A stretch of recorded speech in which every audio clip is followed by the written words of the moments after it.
It wasn't a lack of military firepower. It wasn't a failure of technological innovation. It wasn't even a sudden collapse of national will.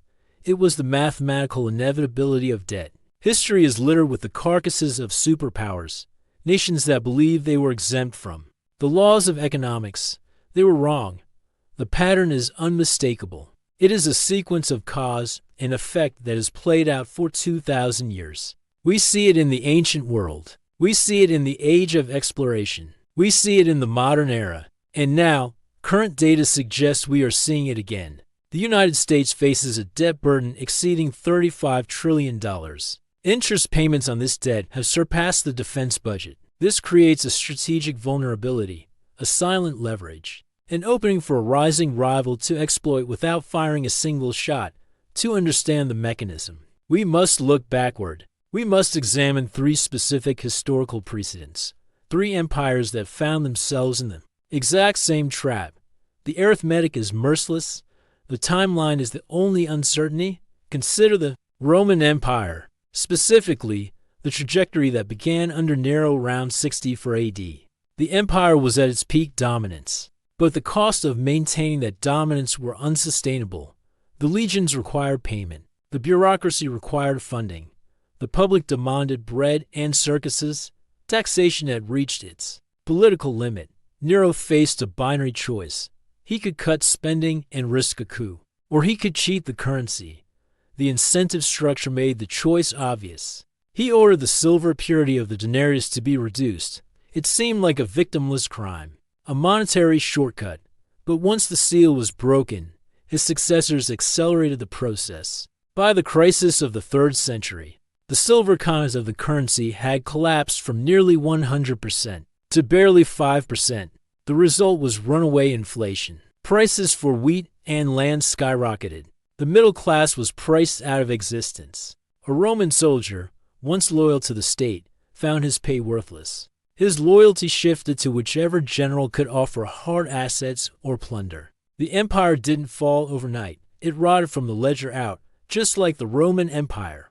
The Spanish Empire fell into the same seduction during the 16th and 17th centuries. Under King Philip II, Spain was the master of the world. It controlled vast territories and the flow of precious metals from the Americas, yet the crown was perpetually broke. The cost of waging wars on multiple fronts exceeded the income from the colonies. Instead of reforming the economy, the Spanish crown relied on debt and the influx of silver. This was the price revolution. The abundance of money did not create wealth, it created inflation. Spanish industry withered because it was cheaper to buy foreign goods than to produce them at home. The Spanish government defaulted on its debt 4 times during the reign of Philip II alone. Starting in 1557, here's the geopolitical consequence. While Spain was drowning in nominal wealth but structural debt, its rivals in the Netherlands and England were building productive capacity.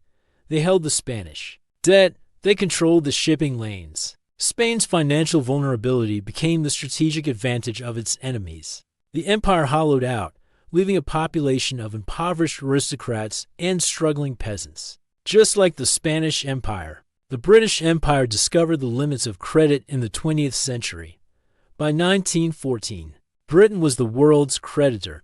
By 1945, it was the world's debtor. The cost of 2 world wars had exhausted the treasury. To maintain the illusion of imperial power, Britain relied on loans from the United States. The pound sterling was the reserve currency, but the balance sheet behind it was broken. The pivotal moment came in 1956 during the Suez Crisis. Britain, along with France and Israel, launched a military operation to retake the Suez Canal. Militarily, they could have succeeded. Financially, they were defenseless. The United States, opposing the intervention, did not send troops. They simply threatened to sell their holdings of British pound sterling bonds. This would have collapsed the British currency. In the economy, Britain had no choice but to withdraw. The empire did not end on the battlefield. It ended on the bond market. A creditor nation dictated terms to a debtor nation. The geopolitical leverage was absolute. The pattern repeats in 7 distinct stages. Stage 1 is the era of sound money and high productivity. Stage 2 is the onset of overextension and the assumption of debt. Stage 3 is the financialization of the economy, where speculation replaces production. Stage 4 is the critical turning point where the government chooses inflation over austerity. Stage 5 is the flight of capital into hard assets, widening the wealth gap. Stage 6 is social fracture and the loss of faith in institutions. Stage 7 is the displacement of the incumbent power by a rising creditor. Just like the British Empire in 1956, the United States today has entered the later stages of this sequence. The national debt stands at $35 trillion. The interest on that debt is now a primary line item in the federal budget. This is where the silent advantage of a rival power comes into play. China acts as a significant holder of U.S. debt and a primary supplier of goods. The relationship mirrors the dynamic between the rising United States and the declining British Empire. The leverage is not necessarily in a sudden dumping of bonds, which would hurt the creditor too. The leverage is in the constraint.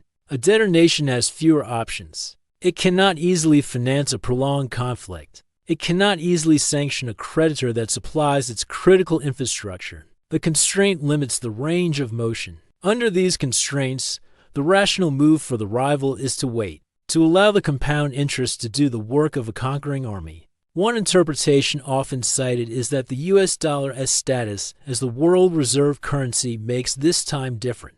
Many economists argue that because debt is denominated in dollars, the US can simply print its way out of trouble indefinitely. This view ignores the historical precedent of the Triffin dilemma. The privilege of issuing the reserve currency creates a trade deficit that eventually undermines confidence in that currency. Furthermore, central banks globally are currently buying gold at the fastest pace in decades.